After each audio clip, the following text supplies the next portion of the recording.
Walk away from me.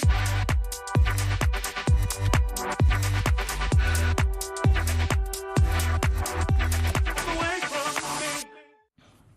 Bienvenue dans Top Sortie, tous les vendredis sur BFM Marseille-Provence, votre émission dédiée à la culture dans le département. Laurie Médina m'accompagne comme chaque semaine. Bonsoir Laurie, comment ça va ? Bonsoir, ça va très bien, vous Jean ? Très bien, on est ravis d'accueillir une partie du film, de l'équipe du film La Maison des Femmes, avec Mélisa Godet, la réalisatrice. Bonsoir, merci beaucoup d'être avec nous. Oulaya Amamra, vous êtes une des actrices du film. Bonsoir, bienvenue aussi. Bonsoir. On est ravis de toutes vous accueillir sur ce plateau.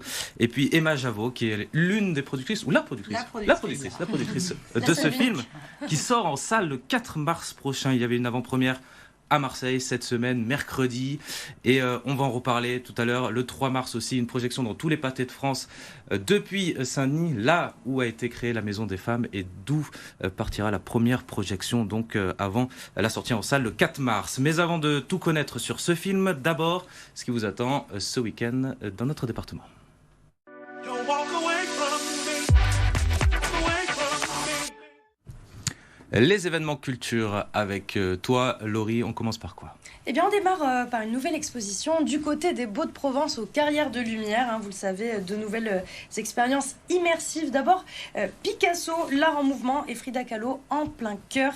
L'occasion de se plonger, bien sûr, dans l'univers du peintre malaguegne, mais aussi dans celui de Frida Kahlo. Alors, pour le coup, c'est un format court, celui de Frida Kahlo, dédié donc à la peintre mexicaine avec ses autoportraits vibrants que l'on connaît. Bref, une expo riche en intensité à ne pas manquer.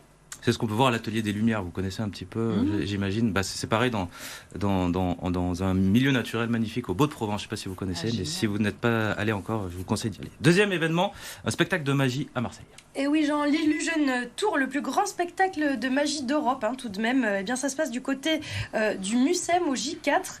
Tout le week-end, plusieurs magiciens interviendront pendant ce show avec des spectacles spectaculaires.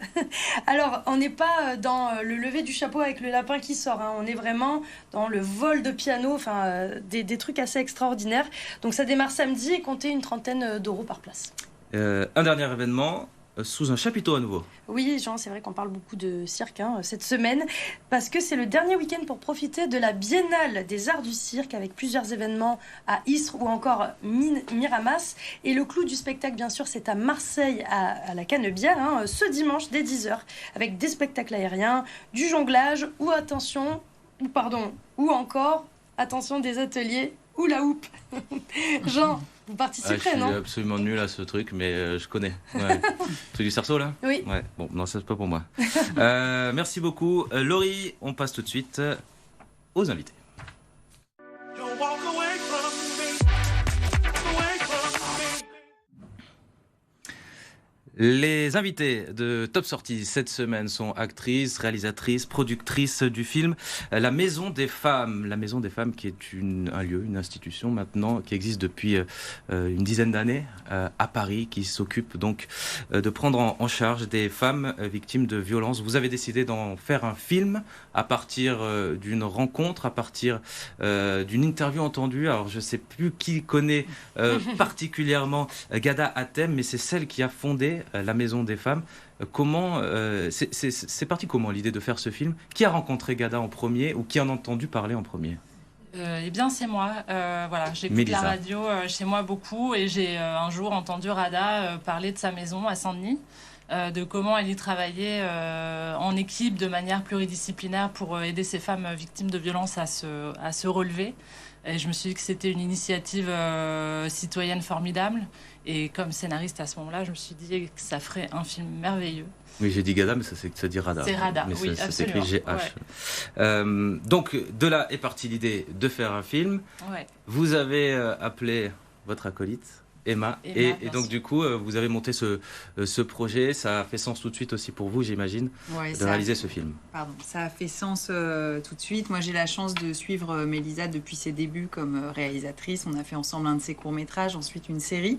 Et elle m'a proposé ce sujet qui rejoignait nos envies et de cinéma et de sujets personnels à porter, à explorer. Et on est ensuite allés ensemble en fait rencontrer Rada Hatem parce qu'évidemment il était hors de question de faire un film sur elle et son travail sans elle. Il a fallu la convaincre, c'est ça? Ça allait être ma question. Vas-y, Laurie. Oui, il a fallu la convaincre. Son premier réflexe a été de se dire, elles veulent faire un film sur moi et cette maison, mais je ne suis pas morte. Donc ça lui paraissait étrange de se voir transposée comme personnage, etc. Mais ce qui a été super avec elle et dans notre collaboration, c'est que ces inquiétudes ont rencontré mes envies. C'est-à-dire que moi, j'avais vraiment envie d'une œuvre de fiction, inspirée et très documentée et très fidèle à la réalité et à ce qui se passe dans cette maison et dans ces maisons, parce que maintenant, on en a plus de 30 en France, dont une à Marseille d'ailleurs. Oui. Et donc voilà, on s'est autorisé, elle et moi, à la fiction. Et ça a été vraiment formidable. Elle a pu relire différentes versions de textes, m'aiguiller, m'aider à préciser des choses très techniques parfois. Donc voilà, ça a été vraiment une très belle collaboration. Quand est-ce qu'il a émergé ce projet? Parce que la Maison des Femmes, elle a 10 ans, en tout cas celle de Saint-Denis. Combien de temps finalement il s'est passé entre l'idée de départ et puis la concrétisation et le tournage du film? Eh bien, moi, je prends connaissance de l'existence de cette maison au début 2017. Je me dis que je ne suis pas prête, pas assez solide professionnellement et humainement pour endosser un si gros sujet. Donc, je continue à travailler et je croise les doigts pour que personne s'empare de ce sujet avant que je sois prête. Et donc, en 2022, j'en parle à Emma. Et donc, voilà, on a pu tourner fin 2024 ce film. Alors c'est un très beau film, il y a beaucoup d'émotions. Oulaya Amamra, on va parler avec vous de votre rôle. Vous jouez Inès dans le film, l'une donc des jeunes internes en fait, parce que c'est une équipe de soignants, on peut dire, autour de ces femmes victimes de violences, qui leur redonne un peu le sourire, en tout cas avec humour, qui essaye de les aider. Comment vous avez accepté ce rôle? Enfin déjà, vous avez lu le scénario, et je crois avoir lu que vous avez même pleuré à la fin de la lecture. Oui, c'était naturel pour vous. Et vous vous êtes inspiré aussi de vrais soignants qui sont sur place dans la Maison des Femmes pour interpréter votre rôle. Oui, tout à fait. Alors donc déjà, j'ai lu ce scénario très bien écrit. J'ai appris que cet endroit, il existait. Et je me suis dit tout de suite que fallait que je sois dans ce film parce que, bon, déjà, je connais de près ou de loin des gens qui pourraient avoir besoin de ces lieux-là. Et ensuite, on a été en immersion un jour seulement parce qu'on ne peut pas arrêter ou interrompre l'activité de la Maison des Femmes. Mais on a été effectivement poser des questions, notamment aux soignantes. Et j'ai rencontré cette interne qui s'appelle Inès. Et c'était un pur hasard. C'est un pur hasard, donc ça n'a pas... et qui était interne et qui aussi, elle, a décidé de... Elle devait aussi aller dans le privé, d'autres études, et elle a décidé de rester dans la Maison des Femmes parce qu'elle s'y Comme le sentait personnage, utile. en fait. Comme mon personnage, Ouais, c'était vraiment fou. Donc en fait, vous êtes facilement identifié à elle. Oui, Ça vous a aidé, complètement. j'imagine, Complètement. pour développer votre personnage. Comment Exactement. on se prépare émotionnellement à participer à un film d'une telle intensité et de jouer dans un tel film avec autant d'émotions Alors c'est beaucoup en fait, j'ai appris à écouter dans ce film. En fait, c'est écouter, pas montrer qu'on est trop touché, justement. Et c'était intéressant même en tant qu'actrice comme exercice d'écoute. Et je crois que c'était vraiment le cas à la Maison des Femmes. Elles prennent soin, les soignantes, d'écouter les patientes. Est-ce qu'on peut parler du casting? Est-ce qu'il y a des personnes qui sont véritablement soignantes au sein de la Maison des Femmes dans ce film ou absolument pas? Ou peut-être même des personnes qui ont fréquenté ces lieux? Moi, j'ai tenu à ce que les actrices qui allaient porter ces récits, qui sont difficiles à porter, même si le film a aussi sa part de comédie, soient des actrices professionnelles. Parce que je voulais pas prendre le risque de remuer des choses trop difficiles chez des femmes qui n'auraient pas été actrices professionnelles et qui n'auraient pas eu cette pratique de jouer avec ses émotions, etc., ce recul-là. Donc voilà, elles sont toutes actrices professionnelles. Donc il y a notre magnifique casting, ces femmes formidables qui incarnent l'équipe soignante. Donc voilà, Karine Viard, Oulaya Amamra, il y a Idara, Laetitia Doche, Juliette Armanet, il y a aussi Jean-Charles Cliché qu'on adore, Pierre Deladonchamp. Oui, il y a des hommes, ça c'est Oui. vrai, on l'a pas précisé. On va regarder un extrait. Comme ça, Ah oui. on donne une idée de ce que c'est à nos téléspectateurs et on revient en plateau pour en parler. La Maison des Femmes, bonjour. Alors, c'est Amina, c'est ça? C'est un espace pour elle, pour qu'elle puisse penser à autre chose. Et là, on donne tout. 3, 2, 1. Notre structure est menacée de fermeture à moyen terme. Et elles font quoi, du coup, les patientes, sinon on ferme? Il faut qu'on devienne inévitable. On va pas se laisser faire, croyez-moi. Alors c'est un extrait de la bande-annonce que vous pouvez découvrir bien sûr sur par exemple Allociné, on va pas se cacher, hein. C'est Allociné, tout le monde va sur Allociné pour voir la bande-annonce en entier, même si c'est de la pub, bon c'est un peu les leaders dans le domaine. Il y a de l'humour quand même. Et c'est très important de le dire parce que c'est pas facile comme sujet, notamment pour le téléspectateur qui regarde, ça peut être très lourd émotionnellement. C'est important de mettre de l'humour dans vos textes. On rigole quand même beaucoup dans ce film. Oui, parce que ces maisons sont des maisons très vivantes. Ces soignantes ont beaucoup d'humour, des forts caractères. Elles rient beaucoup avec leurs patientes aussi. Et ça, c'est très important dans la philosophie de ces endroits. Voilà, on est là pour écouter, se relever, se reconstruire, mais c'est pas du tout glauque. Voilà, Ouais. elles ont aussi beaucoup d'humour. Et moi, comme réalisatrice, je trouve ça important quand on veut porter un sujet comme celui-ci, d'inviter le spectateur à venir aussi en lui promettant des moments de relâche. Bien sûr. Voilà. C'est hyper immersif, on a vraiment l'impression d'y être, hein. C'est pour ça que c'est vraiment très fort en émotion. Vous avez choisi de traiter cette structure sous le prisme en fait, des soignants. Pourquoi avoir pris cette décision de montrer cet aspect-là?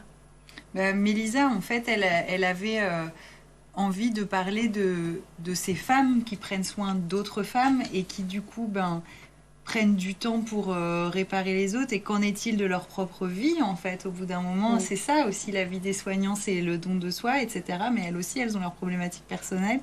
Et j'ai trouvé ça vraiment très très beau, en fait, dans son parti pris de se mettre de ce côté-là, d'être du côté de celles, justement, qui ramènent vers la lumière, qui réveillent, qui aident ces femmes-là à se remettre debout, en fait. Et des deux côtés, on a des héroïnes, parce qu'en fait, il faut avoir beaucoup de courage pour aider ces femmes à se redresser, et il faut aussi avoir beaucoup de courage quand on a vécu ça pour aller se faire aider. Donc voilà.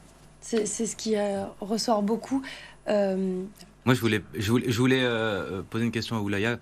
Vous parlez d'un film nécessaire. Vous militez vous-même hein, pour ouvrir le cinéma, la voie à de nombreux jeunes. C'était un film nécessaire. Est-ce qu'il vous a changé? Oui, déjà, il m'a appris beaucoup de choses. Parce que je suis pas médecin et donc j'ai dû aussi apprendre notamment, hein, par exemple, ce que c'était que de réparer une femme excisée, l'opérer, en quoi ça consistait. Et ensuite, oui, chaque film change un petit peu, parce qu'on apprend des personnages comme ils apprennent de nous peut-être. Et ce film, il m'a... oui, je crois qu'il m'a réconcilié aussi avec un féminisme joyeux et comment on dit? Et constructif. Et constructif. Parce que je trouve que ça ressort bien dans le film, mais c'est vraiment, on n'y arrivera que si on est ensemble. Ouais. Et je dirais D'ailleurs, que il y a c'est dû ça. avoir un gros travail d'équipe. Hein. Ah oui, oui. Énorme. Et c'est hyper important de dire que cette équipe était paritaire totalement. Oui. Donc en fait, à l'avant de cette caméra, il y a beaucoup de femmes, mais à l'arrière, il y avait vraiment des hommes et des femmes au niveau de l'équipe technique, au niveau des financements. Et c'est un sujet qu'il faut porter tous ensemble, en fait, collectivement. C'est vraiment l'histoire de tous. Peut-être un petit mot sur l'impact sur les spectateurs suite aux avant-premières qui ont eu lieu. Est-ce que vous avez déjà des retours? Est-ce que ça soulève des débats? Ça soulève des discussions qui sont très émouvantes. Voilà, nous, on entre dans la salle à la fin du film et on reçoit les visages des spectateurs, des spectatrices bouleversés par le film. Donc, et en même temps, voilà, ils ont les larmes aux yeux et le sourire aux lèvres. Donc ça, c'est quand je vois ça, moi, dans les salles, je me dis que le pari est réussi parce que c'est exactement là où je voulais amener le film. Et oui, ça déclenche des discussions hyper intéressantes. Il y a aussi énormément de gens qui nous disent grâce à ce film, je vais pouvoir avoir des discussions avec certains de mes proches qui n'ont pas encore eu lieu. Donc si le film a cette vertu-là, moi j'en suis trop heureuse, quoi. Merci beaucoup d'être venu sur le plateau de Top Sortie. La Maison des Femmes qui sort donc au cinéma le 4 mars. C'est une résonance toute particulière chez nous à Marseille parce que ça fait partie de l'actualité. Les violences faites aux femmes, on en parle beaucoup sur BFM Marseille-Provence.